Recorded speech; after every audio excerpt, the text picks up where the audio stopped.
ಕಾಂಗ್ರೆಸ್ ಆರೋಪವನ್ನು ಮಾಡ್ತಿರ್ತಕ್ಕಂಥ ಭದ್ರತೆ ವೈಫಲ್ಯದಿಂದ ಈ ಒಂದು ಘಟನೆ ಆಗಿದೆ. ಹಾಗಾಗಿ ನೈತಿಕ ಹೊಣೆಯನ್ನು ಹೊತ್ತು ಬಿಜೆಪಿ ರಾಜೀನಾಮೆಯನ್ನು ಕೊಡಬೇಕು ಅಂತಕ್ಕಂಥ ನಿಟ್ಟಿನಲ್ಲಿ ಒಂದಷ್ಟು ಆರೋಪವನ್ನು ಮಾಡ್ತಾ ಇದ್ದಾರೆ. ಹಾಗಾದ್ರೆ ದೇಶದಲ್ಲಿ ಆಂತರಿಕ ಭದ್ರತೆ ಸರಿಯಾಗಿದೆ. ಪಹಲ್ಗಾಮ್ ನಡೆದಿರ್ತಕ್ಕಂಥ ಘಟನೆ ಎಲ್ಲರಿಗೂ ಆ ಮಾಹಿತಿ ಇದೆ. ಯಾವ ರೀತಿ ಹಿಂದೂಗಳನ್ನ ಗುರುತಿಸಿ ಅವ್ರನ್ನ ಕೊಲೆ ಮಾಡಿರುವಂತದ್ದು ಎಲ್ಲರಿಗೂ ಗೊತ್ತಿದೆ. ಈ ಸಂದರ್ಭದಲ್ಲಿ ಭಾರತೀಯರು ಭಾರತಕ್ಕಾಗಿ ಒಂದು ಏಕತೆಯಿಂದ ಮುಂದುವರಿಬೇಕಾಗಿರೋದು ಎಲ್ಲಕ್ಕಿಂತ ಮುಖ್ಯ. ಈ ಘಟನೆ ಬಗ್ಗೆ ಏನೇನು ವೈಫಲ್ಯತೆ ಆಗಿಲ್ಲೋ ಇಲ್ವೋ ಅದು ಪರಿಶೀಲನೆ ಆಗೋದು ಮುಂದೆ. ಸದ್ಯಕ್ಕೆ ನಾವು ಸೂಕ್ತವಾದ ಒಂದು ಕಠಿಣ ಪ್ರತಿಕ್ರಿಯೆಯನ್ನು ಕೊಡಬೇಕಾಗಿದೆ. ಅದು ನಮ್ಮ ಕೇಂದ್ರದ ವರಿಷ್ಠರು ಕೊಡ್ತಾ ಇದ್ದಾರೆ. ಮತ್ತೆ ನಮ್ಮ ಭದ್ರತೆ ಕಡೆಯಲ್ಲಿ ಯಾವುದೇ ರೀತಿಯ ಇಂಥ ಒಂದು ಪ್ರಶ್ನೆನೇ ಇಲ್ಲ. ಇವ್ರಿಗೆ ಕಠಿಣ ಕ್ರಮ ತಗೊಳ್ತೀವಿ.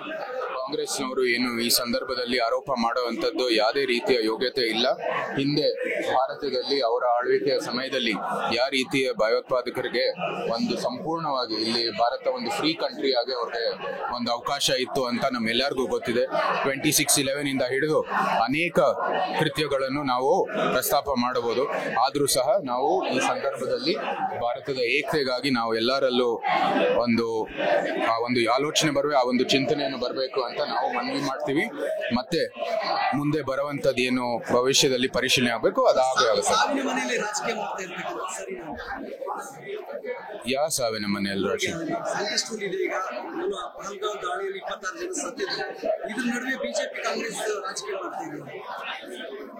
ನಮ್ಮ ಪಕ್ಷದ ನಿಟ್ಟಿನಲ್ಲಿ ನಾವು ಕೇಂದ್ರದಲ್ಲಿ ಆಡಳಿತ ಪಕ್ಷ ಈ ಘಟನೆಯನ್ನು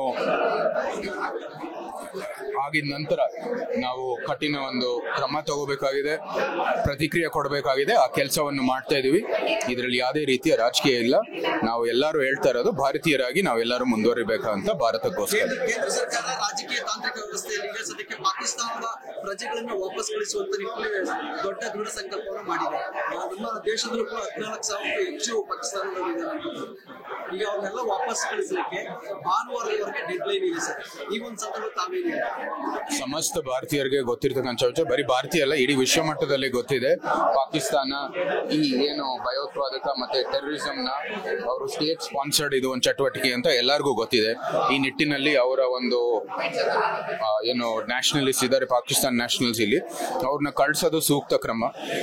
ಇನ್ನೇನ್ ಮಾಡೋದು ಮತ್ತೆ ಭಾರತೀಯರು ನಾವು ಪ್ರತಿಕ್ರಿಯೆ ಕೊಡ್ಲೇಬೇಕು. ಮತ್ತೆ ಅದ್ರ ಜೊತೆಗೆ ನಾವು ಇವ್ರನ್ನ ಇಲ್ಲಿ ಭಾರತದಲ್ಲಿ ಇಂಥ ಒಂದು ಅವರ ದೇಶದಿಂದ ಇಂಥ ಚಟುವಟಿಕೆಗಳು ಆಗ್ತಾ ಇರುವಾಗ ಮತ್ತೆ ಟೆರರಿಸಂಗೆ ಅವ್ರಿಗೆ ಅವಕಾಶ ಕೊಡೋ ಸಂದರ್ಭದಲ್ಲಿ ಅವರ ಇಲ್ಲಿ ಇರುವಂತದ್ದು ಏನಕ್ಕೆ ಉಪಯೋಗ ನಮ್ಗೆ? ಭಾರತ ಸೇನೆ ಈಗ ಸನ್ನದ್ಧವಾಗಿದೆ, ಪ್ರತಿಕಾರ ತಿಳಿಸಿಕೊಳ್ಳುತ್ತೆ. ಭಾರತ ಸೇನೆ ಸನ್ನದ್ಧವಾಗಿದೆ ಈಗ. ನೋಡಿ, ಇಂಥ ಒಂದು ಘಟನೆ ನಡೆದಿರ್ತಕ್ಕಂಥದ್ದು ಟೆನ್ಷನ್ ಯಾವಾಗ್ಲೂ ಇದ್ದೇ ಇರುತ್ತೆ.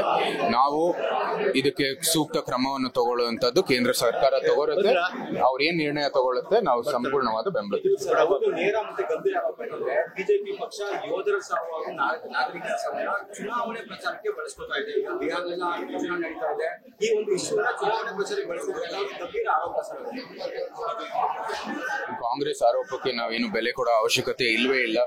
ಇಂಥ ಒಂದು ಕೃತ್ಯ ನಡೆದುವಾಗ ಭಾರತ ಒಂದು ಬಲಿಷ್ಠ ದೇಶ, ಪ್ರಬಲವಾದಂತ ದೇಶ ಅಂತ ನಾವು ತೋರಿಸಬೇಕಾಗಿರ್ತಕ್ಕಂಥದ್ದು ಎಲ್ಲಕ್ಕಿಂತ ಮುಖ್ಯ.